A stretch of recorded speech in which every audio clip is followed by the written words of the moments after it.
This is Brian Margolis, and welcome to the Simplify Your Strategy, Magnify Your Results podcast, where on each episode I use the pillar system to help a sales pro, entrepreneur, or other results-based professional create a weekly strategy to run a simple, more lucrative business.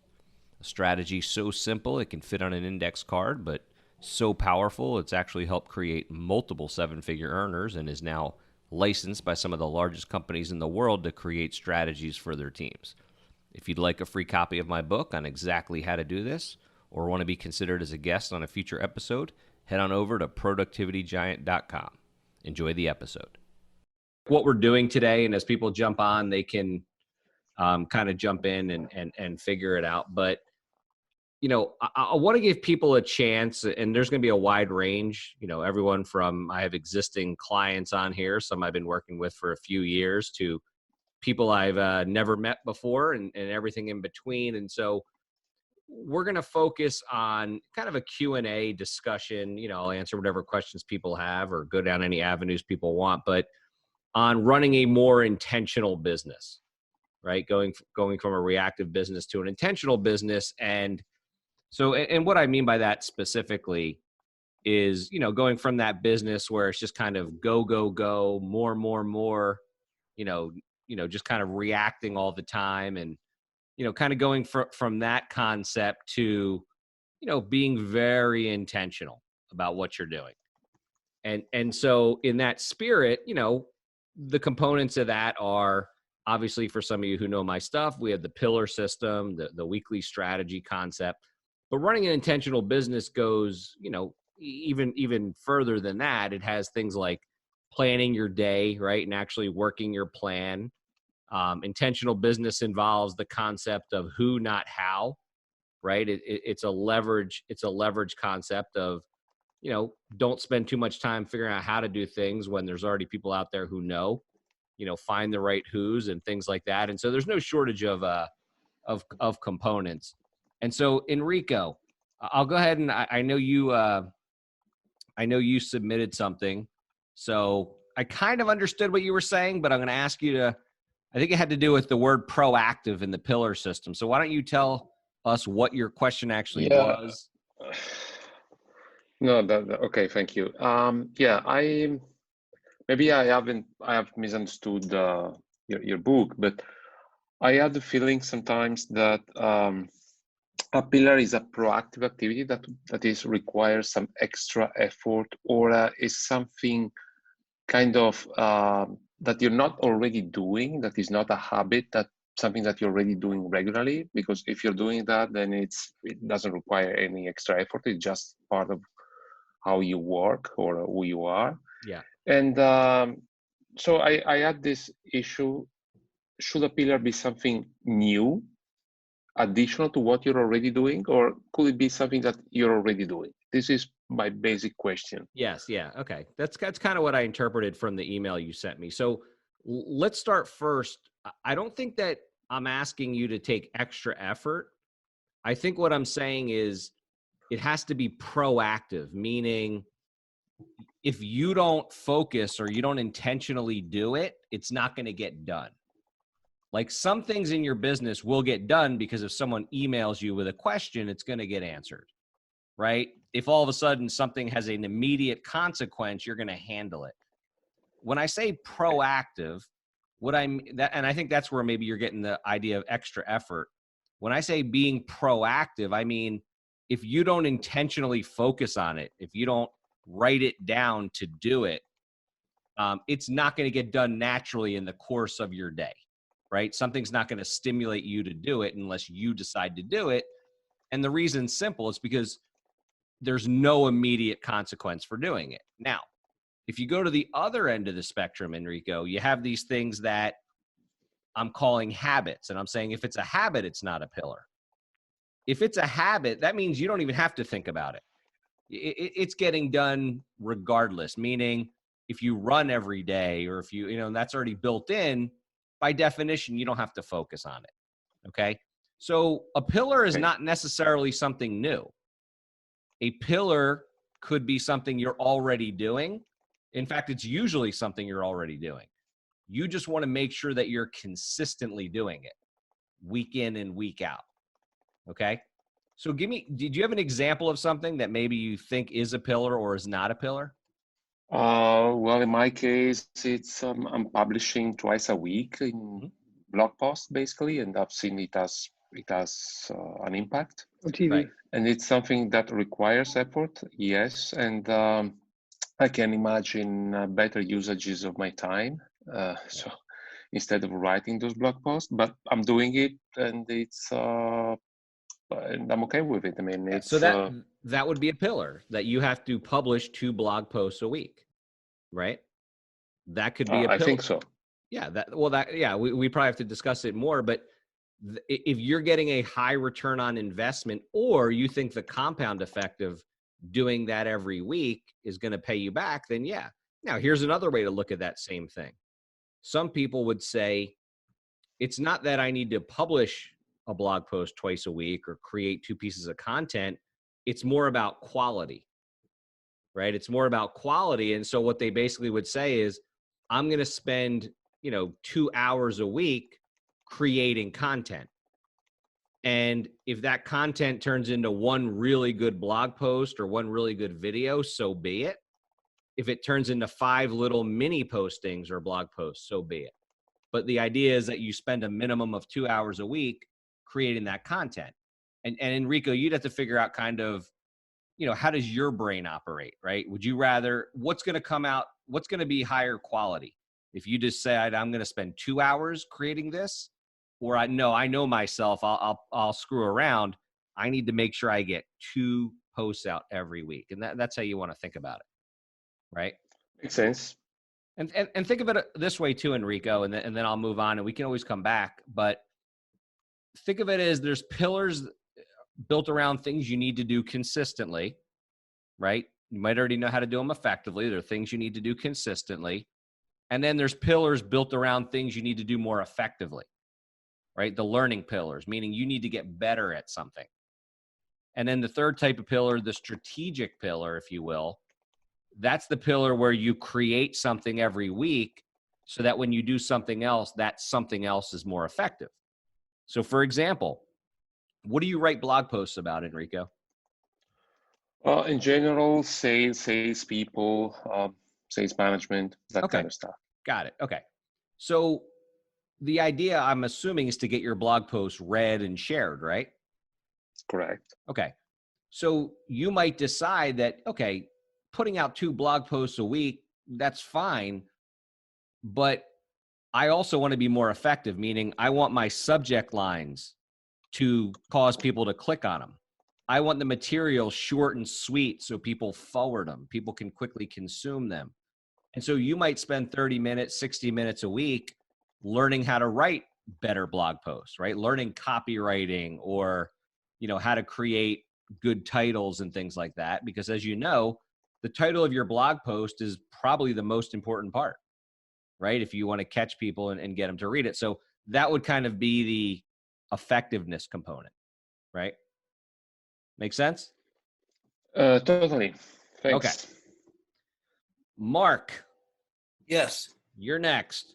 So I got your email. Yours is an interesting one. It reminds me of a long time ago when you talk about multiple streams of income. I'm thinking about 20 years ago, plus when I first started being an entrepreneur, and I had multiple streams of no income because I said yes to everything, right? But go ahead, give me your situation like you described in the email, and then let me help you. Oh man, it's and as you're speaking, I'm thinking about other things that compound that too. Is that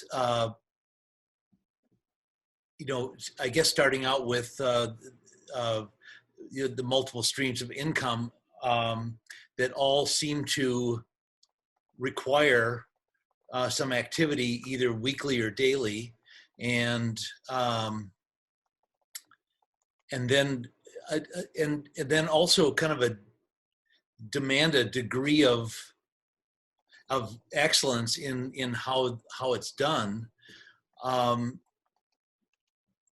And sometimes, and again, I guess I can speak for everyone that we all want to pursue excellence in what we do, and I think the fact that we're surrounded in our media and our everything that we look at um, is kind of everything that warrants our attention or gets our attention is somebody doing something perfectly, and Right. so in many times when I'm ready to do something or need to do something for a certain, one of the certain streams of income or whatever, and I don't feel like I'm prepared for it, then I push it off because I want to be prepared for it. Anyways, I get to a point where my days are totally reactive on all fronts, Right. and then compound it with our electronic newspaper, which happens to be social media, and different platforms there, and I can find myself going down a rabbit hole before I know it. Sure. And the time is gone. Anyways, I think it's just, I think the thing that you've said that I could mostly identify with is the Friday night feeling. When you said the Friday night feeling, I know exactly what you're talking about. The Friday night feeling is either good or bad. And it's always fun when it's good, Right. and I think that just, in order to, I understand blocking the time in the mornings, in that first 90 minutes to 3 hour time frame. But I guess what I was referring to in my question to you is that because of COVID and because of our business situation that we're dealing with right now, the rules have changed, and all of a sudden we're, not only is it, should we do it or we want to get it, we want to figure out what our pillars are, but somehow they've changed because of COVID, and it's like, Well, that's okay if they've changed.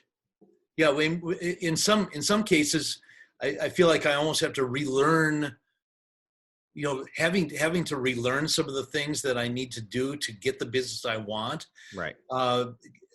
Let's talk about your primary business. Sure. Okay. Let's talk about your primary media business. Yep. Okay. Would that be a good way to describe it? Sure. Okay. So I have a company that produces and edits TV commercials. Mm-hmm. If you've ever seen golden retrievers driving Subaru cars, I've done all of those from the beginning. Right. And so I generally call on ad agencies. We look for, we've got some good people and good directors in comedy and good ones in travel and healthcare and things like this. And generally speaking, to get business, I've always assembled that work and looked for agencies that also did work like that in kind and tried to introduce our company to them. Okay. So you generate your business through relationships with ad agencies, not necessarily not the end client. Right. Right. And basically you're selling them your production services. Yes. Right. Okay. So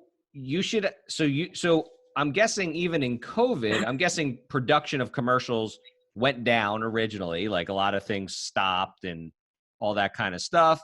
Now I'm guessing they've kind of changed where they have these closed sets and things like that. Yep. And so, okay. So for example, you need one pillar, right? You need at least one pillar to make sure you're in front of your existing relationships consistently. Think of it like a top of mind pillar, mm-hmm. Right?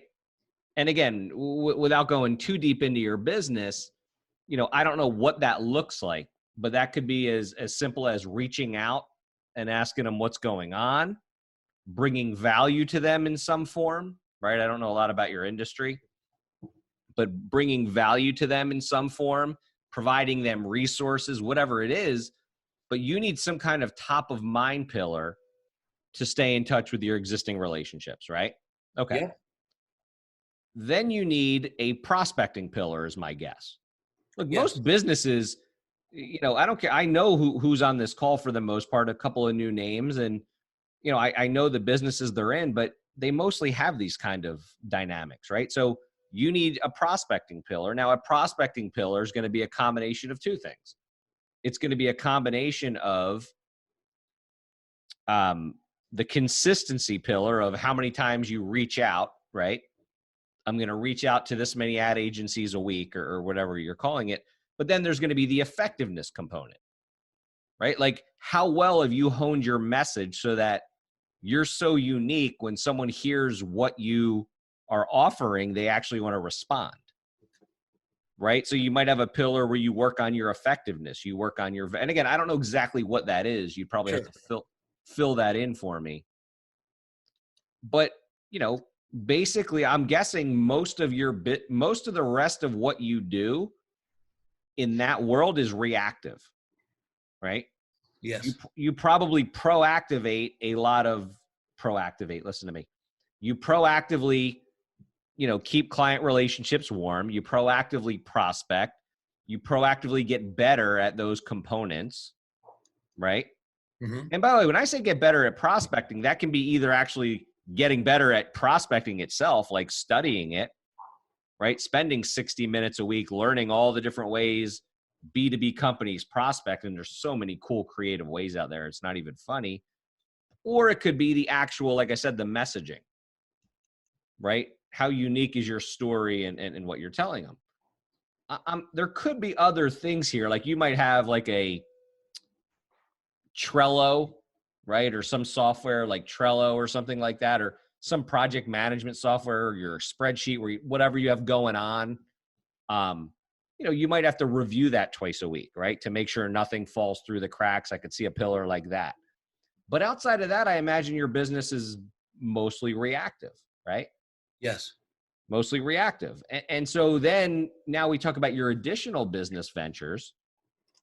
And again, I would break it down the same way, right? Like how you have to do those. Now, at some point, you have to cut it off, right? At some point, you have to cut it off. You have to have the maturity of saying, all right, I can't be working on 6 different business ventures. Sure. Okay. I can't be working on 6 different business ventures.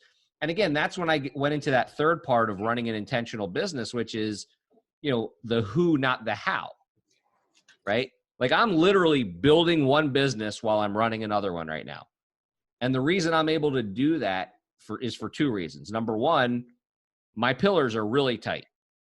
So like in my existing business, I know that all I have to do every week is 1, 2, 3, 4, and everything else will take care of itself. But then I have the other business where although I have pillars for the other business, it's a big who business where I'm bringing, I've had like 2 or 3 people in place right now who I'm kind of telling them what to do, but they're actually executing because they're better at me than what has to be done. And so being intentional is about having leverage, the who versus the how, right? If you're in sales and you have centers of influence, and I know a few of you who are in sales, centers of influence are leverage, right?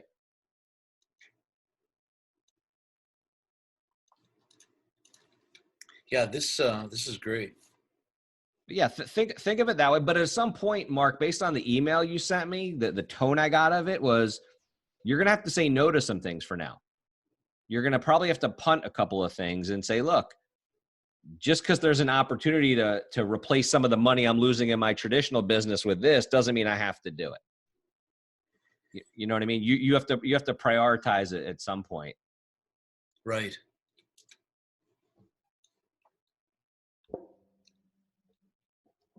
And by the way, guys, any questions you have, on pillars is great, but anything like, how you plan your day, right? How you work your day, how you plan your week, things like that. I mean, I for most of us on here, not all of us, but for most of us, we are the CEO. Like, Mark, do you have a lot of people working for you? Are you a one-man shop right now, or? No, I have 17 employees. 17 employees? Okay. Yeah. So it's probably even more important for you, Mark, that you own those first few hours of your day, right? I don't know what time you start, but if you're going to continue to grow and build this business and whatever, you're going to have to own those first few hours. That's going to have to be sacred time, and your employees have to know that. And you've got to set the expectation that, look, if it's an emergency, text me, right? If it's an emergency, but outside of that, I probably won't get back to you. Once the gates are open and the horse race begins, forget it. You're not going to, you're not going to do it. The other thing I would suggest is, I don't know if you've ever seen my planning your day video, but you've got to have a track for your day, because even if you get blown off track, right, at least you have a track you can find and get back on, right? A lot of times we go down the rabbit hole because we have no centering point. When you go down the rabbit hole, if you have a centering point, at least you can get back to it, right? At least you can get back to that centering point, and it's kind of like, all right, a slip doesn't have to be a fall, so to speak, right? It's like, okay, I caught myself. I went down this road. Now I need to get back, right? I know where I left off. You're not going to be perfect.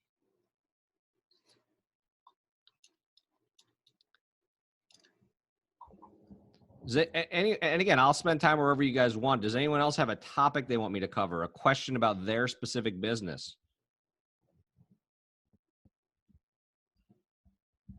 If you emailed me questions late, I didn't get them because I did kind of jump on here.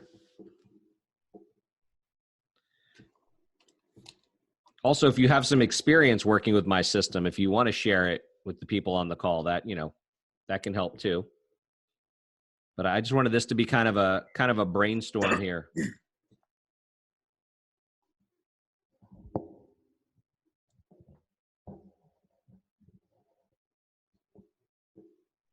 If someone's not going to raise their hand, Enrico and Mark, I'm happy to keep helping you guys, because what I'm talking to you guys applies to everybody. Brian, I especially liked I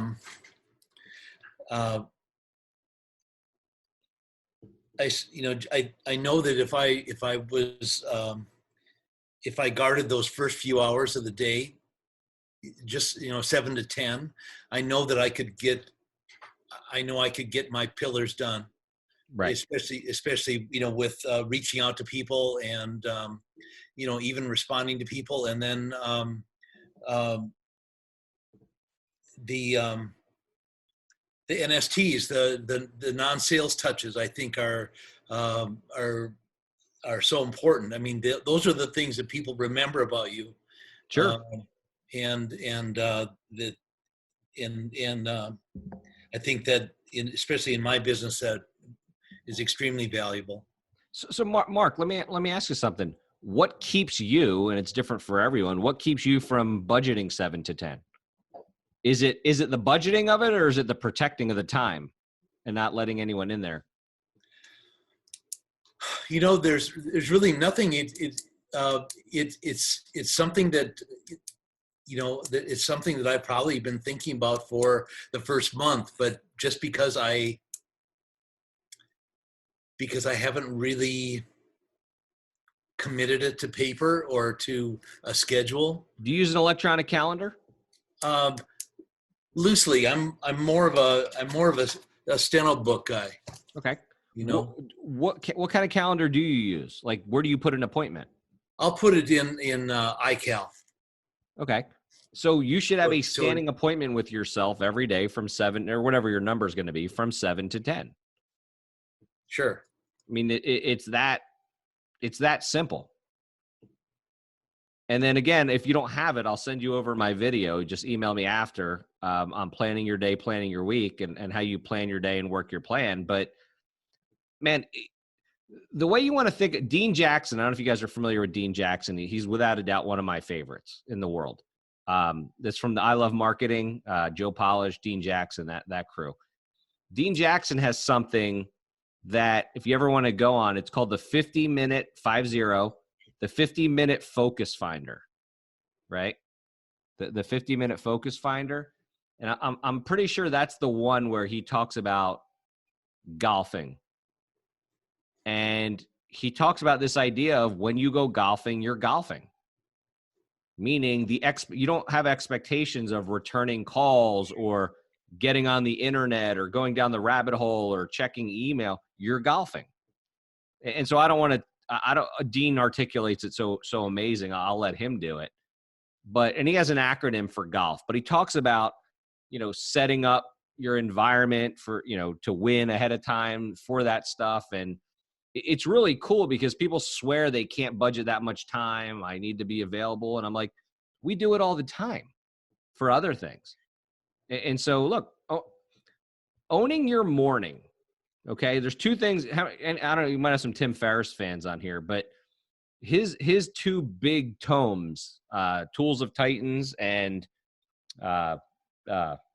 Tribe of Mentors, where he basically summarizes all his interviews over the years with the world's most successful business people and people in general. The two patterns that stuck out to me, like throughout both of them, through not every interview, but most of them, was they almost all have some kind of morning routine. They almost all control the first part of their day, the first few hours, where they can be proactive before they kind of open up their gates. And the second thing, which doesn't surprise me, is how many of them meditate.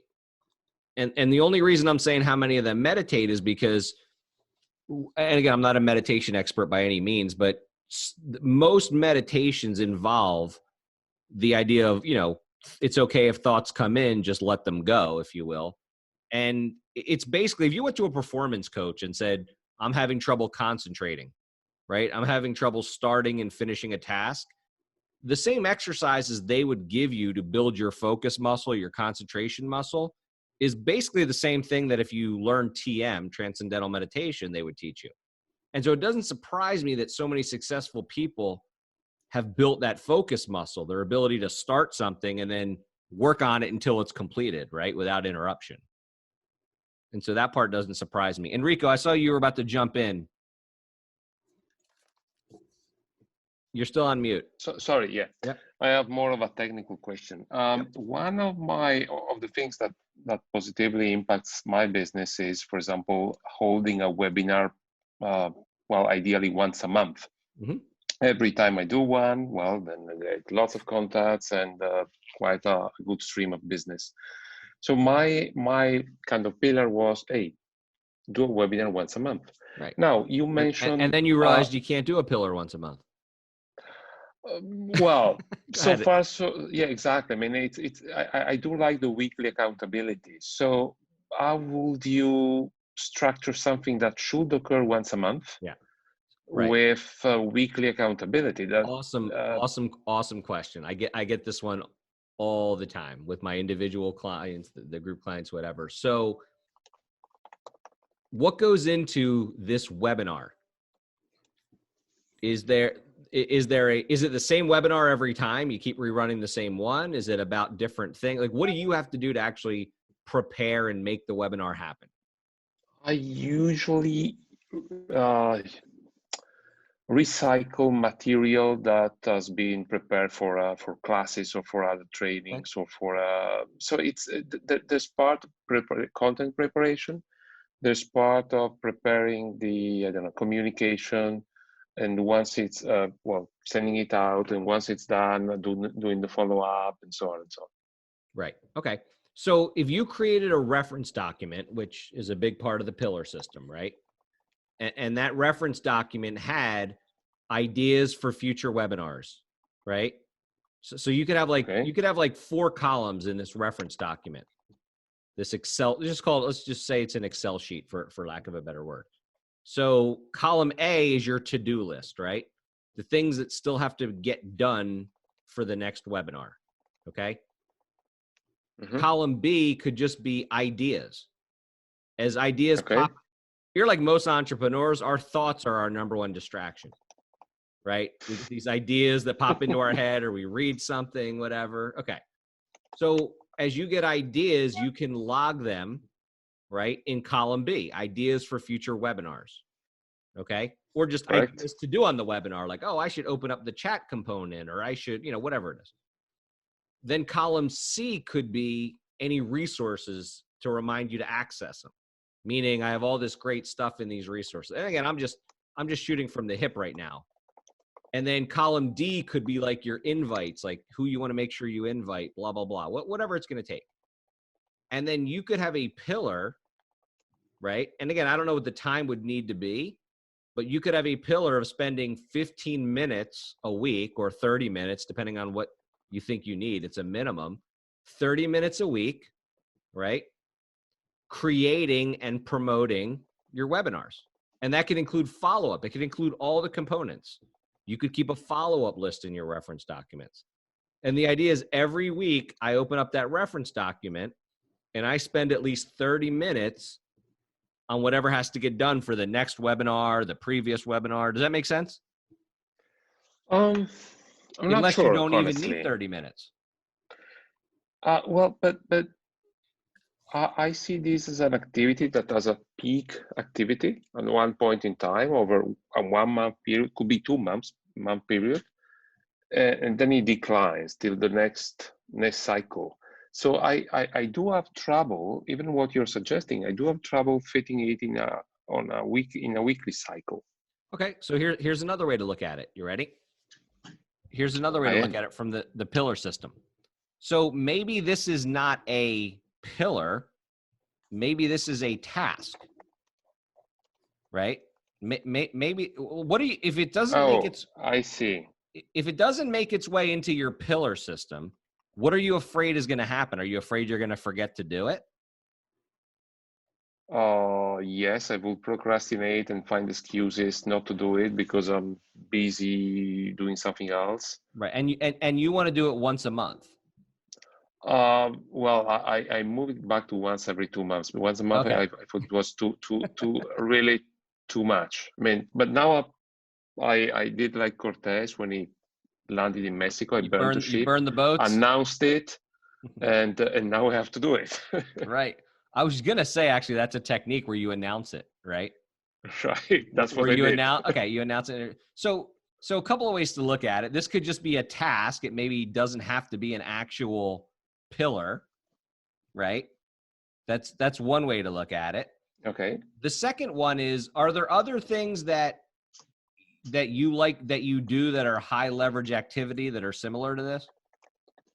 Like the webinars? Yeah, there could be work more in LinkedIn, for example. What was the last thing? What about LinkedIn? Yeah, sorry. Spend more time using LinkedIn. I have a couple of prospecting processes using Right. LinkedIn, but yeah, I don't spend enough time doing them. Got it. Well, those are usually easy too. That's an easy weekly thing where you can have a point system. Point systems are big when I work with people with pillars, where you can assign a point to, again, I don't know your process on LinkedIn, but you could do so many reach outs, so many, interactions with people, so many friend requests or whatever they call it these days. And you could actually have a point system where you have to get a certain amount of LinkedIn points every week, if that makes sense. Right? Yeah, it could make sense. Something like that. Or I've done LinkedIn pillars where it's like 3, 3, and 3. I need to do 3 posts, 3 interactions, 3 interactions, comment or whatever with my audience or people that do whatever. And then 3 new friend requests of people I want to bring in. But going back to the webinar stuff. Yeah. If you want to do a webinar once every 2 months, if you want to remind yourself, that can be in your calendar. That's one way to look at it, right? The other one is to say, and again, what I was looking for were things that kind of go in the same vein as a webinar, like preparing for a webinar, looking at that recycled material you're talking about, to me could also be a content pillar, right? Like as you're going through it. And so to me, you could actually have a content creation pillar. And as part of that content creation pillar, you could actually build the webinars, right? That could be one of the things that counts towards your content creation, if that makes sense. Okay, that's a good point. But again, some things are tasks. Not everything is a pillar.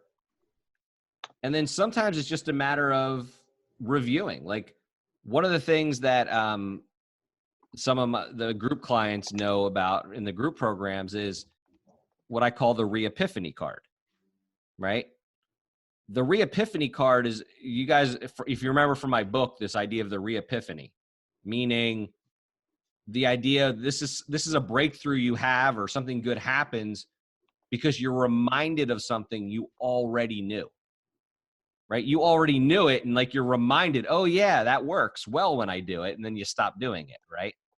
And so you can have a Reepiphany card that you keep, whether it's an index card or something electronic. And then what I suggest to my clients is, look, every Wednesday or the third Wednesday of the month, just put a task in your calendar for the third Wednesday of the month, completely random. All you have to do is look at that Reepiphany card. Just pull it out and look at all the things that you continue to write down that work well in your business that you don't want to forget to do. Like, oh, if I follow up this way, or if I have a, maybe something you do every 3 months, like a webinar. If I create a webinar, right, good things happen. And so you have this Reepiphany card that you keep full, and you just all you got to do is look at it once a month, right? Throw it into your calendar, automate it. And if it causes you to want to do something and reminds you about something, great. If it doesn't, you put it down, but it'll be there next month. Okay. But I'm a big fan of lumping things together. Like if they're in the same mindset for me, like to me, when for my prospecting, for example, right? When I'm reaching out to people, I don't separate, like in my follow-up Excel list where I have all the open opportunities that I'm following up on. An open opportunity for me could be an individual client. It could be a company. It could be a podcast I'm trying to get on. Like all those are open opportunities to me, right? I kind of keep them together, if that makes sense. And so that's why I'm a big fan of like point systems and, keeping similar things together, where some people might separate calling on companies from trying to get on podcasts, from, that kind of stuff. I understand. Interesting. Carrie, how are you, man? I'm looking at your Doing still good, smiling face. I know. How are you, sir? I'm doing good, man. I'm doing good. Fantastic. You having some nightmares right now, or memories? Oh, no, it's always a good refresher. I mean, it really is. And, I think because of COVID, this pillar system and structuring your day, I think, is even more impactful now than it was prior, in my opinion. So this is always a good refresher. Yeah, especially if you're like you were an outdoor cat and now you're an indoor cat. That can definitely throw you off. Yeah, it did. And honestly, I hit a wall, I would say May of last year, just hit a wall. And I'm like, there's got to be a better way. And for me, it was really around creating boundaries and pretending as if I was still on the road, right, even though I was at home. Yeah. Right. And ever since I put that in, I redid my model week, and I revamped my morning routine. I mean, I changed everything. Good. And it's made a world of difference ever since. Yeah, I mean, one of the things I've been working on with people like you who have a lot of external meetings, a lot of client meetings and things, is the batching component. Meaning sometimes we get so excited to get a meeting with a prospect or a client or something that they say, oh, how's 9:30 on Tuesday? And we just say, okay. And because there's white space in our calendar, we say yes to it. As opposed to having your days framed out, right? Yep. Where you do meetings during two components of the day, right? You have your first set of meetings and your second set, and hanging them around each other, if you will. So that, like, for example, in my business, my pro time, even though in the book I say it's from 7 to 10, it's really from 7 to 11 these days. Sometimes I'll let people in before 11, but basically 7 to 11, I work on my business. And then I do my client calls are usually 11, 11:30, and 12, right? So I have a 1.5 hours. I do 3 calls in a row, right, with my clients, or at least an hour and a half of calls. Then I have a bunch of white space again. And then I do my afternoon batch of calls. And so a lot of times someone will ask me, hey, how does 2:00 work on a certain day? And I'll say, that doesn't work. And I'll offer them a different time. Even though on my calendar I have white space, that doesn't mean it works for me, right? Because then I wind up island meetings all over the place. And guess what happens when we have island meetings? What do you do between meetings? You really can't get into the flow of stuff. And so what do? You check your email. And when you check your email, it sends you off in all different directions, right? So when you batch things, when you kind of go pro time, all right, you have your pro time, then you have your first batch of commitments, time, things that are scheduled. Then you have another big white space so you can get into some flow. And then you have a second batch. I kind of end my day like this with meetings and me yapping, right? It allows me to get into the flow versus the constant changing all the time, right? Yep. And that's what I was talking about, hitting a wall, is exactly what you described. And that was me. And I'm like, there's got to be a better way. And as I said, I revamped everything, and it's made a world of difference. Yeah, there's some fascinating stuff out there on flow state. I don't know if you've ever heard about it, but flow state is a real thing. Enrico probably knows about this from studying sales and stuff, but there is a science to flow state. Like, they do measurements on your brain. You're actually using less of your brain when you're in a flow state. But the ability to get into a flow state and get things done when you're constantly stopping, starting, stopping, starting, stopping, starting, it's pretty tough. You can have an amazing day by just getting a few key things done. I think we all know that, right? And I will tell you this, in COVID, and this applies to everyone here, man, it's harder to get a meeting than it is pre-COVID in most industries, right? Most industries. And the reason is simple. When someone's mentality is they're going to be at their office from 9 to 5 or whatever it is, it's easier to get them to say yes to a meeting, or, yeah, come on by, or, yeah, let's jump on the phone. Now, when you ask for a meeting, you're asking for someone's home time, right? It's a different mentality, even though it shouldn't be for most people. It's a different mentality. And so when Mark's reaching out to an ad agency, so one of his connections, that guy might be like looking at his kids are done school and they could go, take the dog for a walk versus, do I want to take a half-hour meeting? So. Yep. All right. I budgeted an hour for this. I can go as short or as long as we need to. So please continue to fire away. If people are being quiet and you have more questions, keep coming. This is for you guys. All right. Hey guys, thanks for jumping on. Hopefully I colored some things in for you, cleared up some things.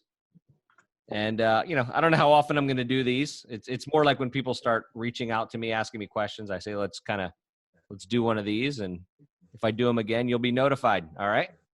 Thanks so much, Brian. All right, guys. Thank you very much, Brian. Super Take it useful. easy. Sounds good. Thanks, Brian. Right, Yep. see you. Thanks for listening to another episode of Simplify Your Strategy, Magnify Your Results. If you know someone you think could benefit from this episode, be their hero and share it with them. If you'd like a free copy of my book, or you want to be considered as a guest on a future episode, head on over to productivitygiant.com. Have a great day, and thanks again.